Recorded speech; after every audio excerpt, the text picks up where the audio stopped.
What is up, everyone? This is John Does MMA, and I decided to bring you today some of my UFC hot takes. Let me know if you disagree with them or agree with them, and let's jump right into it. All right, first one. It's going to be Volkanovski is better than Demetrius Johnson in his top 3 all time. The main reason I think this is because I think the 145 division is so much better than the 125 division in terms of competition. So already, I value Volk's defenses way more than Mighty Mouse's defenses. And when you actually look at who they're defended against, it's not even fucking close. Volk has defended against Max 3 times. Right now, for example, Max number 8 on the pound for pound list. And I would say a lot of people have him top 15, top 20 all time.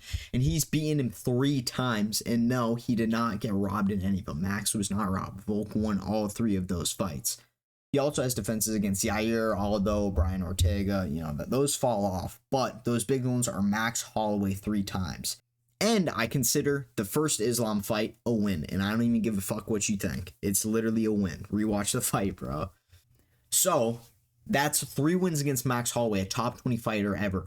A win against Islam Makhachev, who I have very high all time. And is pound for pound number 1. That loss to Ilya Topuria, it is what it is. And that second loss to Islam, it's short notice, but it doesn't matter as much that it's short notice because he got finished so quick. He's 13-3 in the UFC, has 6 title wins, 5 defenses, and he was on a 12-fight win streak.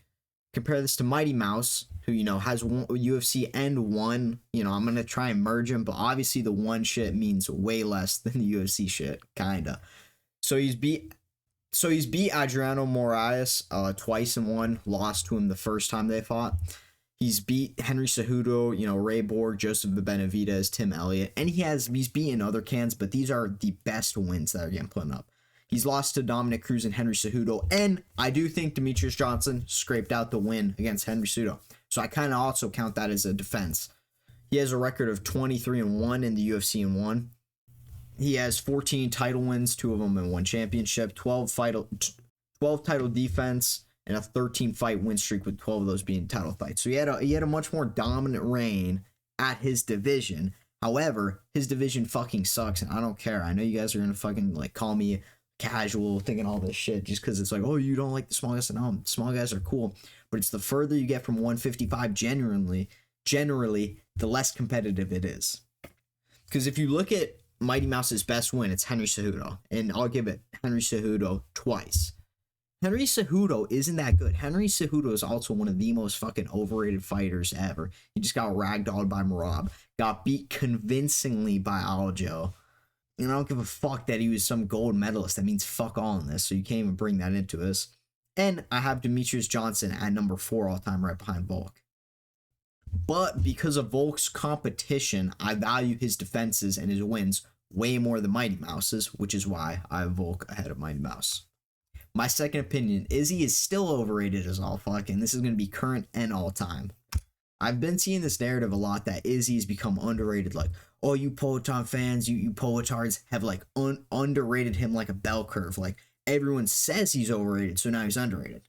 Fuck no, he's still overrated. His real wins, and there's a reason why I'm saying his real definitive wins in his title reign, are Alex Pereira in the second fight, Whitaker in the first fight, Costa and Cannonier. Those are good wins. I like all those. I'll give Izzy credit for all that. His losses are Pereira, Strickland, and Jan.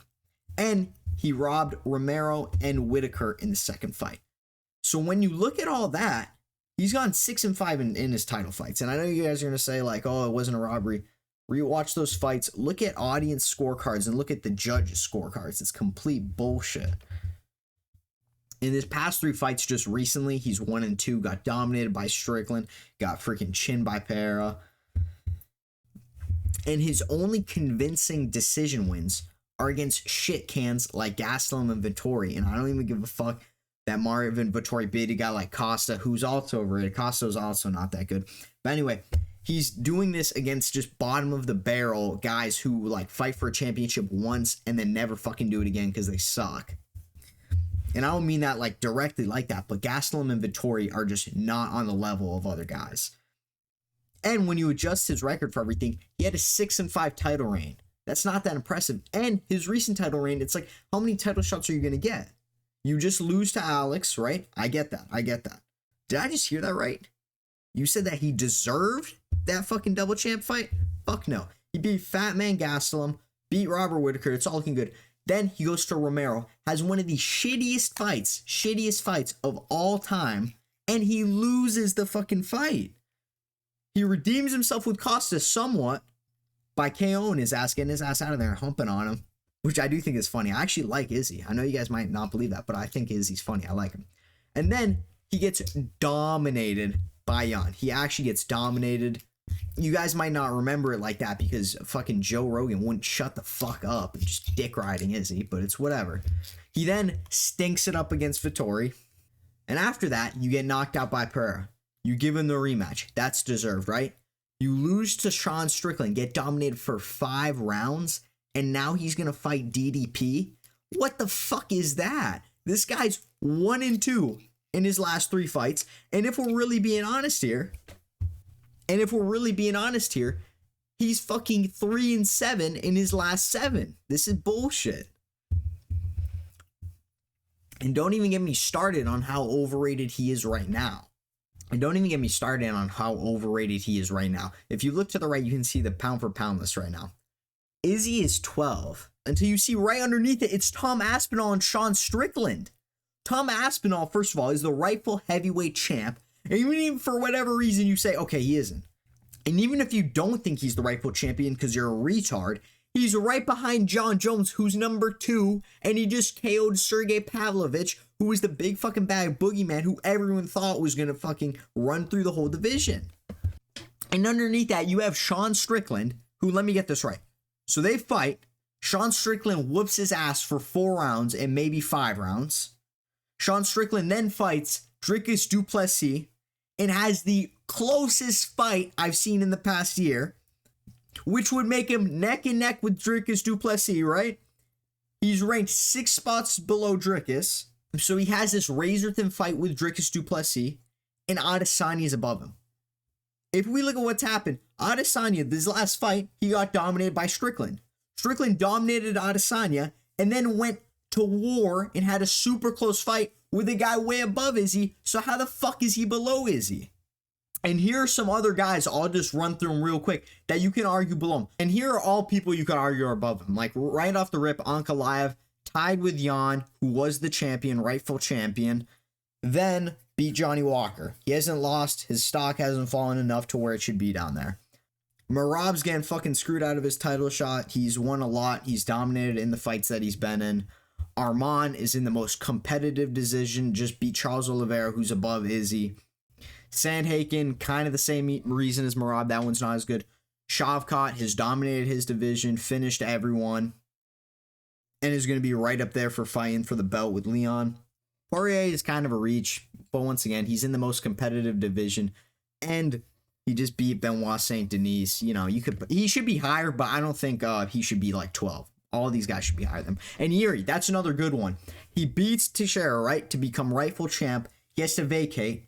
Loses to Alex, who's number 4 on pound for pound list. You know, not that bad of a loss. Turns around, whips up on Rakic. Why is he above? Adesanya's last fight is getting fucking pummeled by Sean Strickland for 5 rounds. And he's number 12, below Sean Strickland too. That's great. And then below all these guys who have had more success. It makes no sense. Fuck is he? I like him though. Yeah, trust, I like him. My final opinion is Islam has already surpassed Khabib and will be a top 3 fighter of all time. So just to compare real quick, Khabib's got wins over Poirier, Gaethje, McGregor, Ally, Quinton, Edson, Barboza. Not the best. Obviously, his big selling point is has no losses. And before you say his fucking record's padded, I don't give a shit about anyone's record before the UFC. I don't care what fucking tomato cans you were fighting in Cage Warriors or fucking PFL Tour, even though no one's coming from that. Or fucking Cage Wars. I don't care about any of that. He's 13-0 against in the UFC. Khabib's big knock is he didn't fight the highest of the high guys, like the most dominant ones. But the thing is, when he did fight them, he dominated them. All 3 of his defenses weren't close, and they were all finishes. Now you compare that with Islam. Beat Volkanovski twice, although, like I said earlier, I don't think he beat Volk. But even then, tying with Volk in the first fight, or having a really competitive fight, is more impressive than beating fucking Ally Quinta. After that, he beats Charles Oliveira, who a lot of people were saying was the best lightweight GOAT. Everyone in their mom thought Oliveira was just unstoppable. He'd go in there and he'd finish everyone. Islam put a stop to that quick and dominantly. He also has wins over Arman Tsarukyan when he was really young and Dan Hooker, whatever. His one loss at Adriano Martins, he got fucking chinned. I don't put that much stock in it. Islam's 14-1, has 3 title wins, 2 defensive, and he's on the same fight win streak as Khabib, but he's fought against a lot better competition. So that's why I think he's above Khabib. Not to mention, he's going to have the free fucking title defense in Dustin Poirier. So that's just going to add to it. And then they're going to be tied. And at that point, Islam's above him. And the reason I say he's going to be top 3 all time is because he's just looking so dominant in this division. A lot of people have Khabib at the 5. I have Khabib around the 5 and the 6. So once he surpasses Khabib, that'll put him right there. All right, so that's going to be the end of the video. If you made it this far, thank you so much. If you disagree with anything, comment you're retarded, something along those lines. Let me know with what you disagreed with and why. Comment any video suggestions, and thank you so much, and see you next time.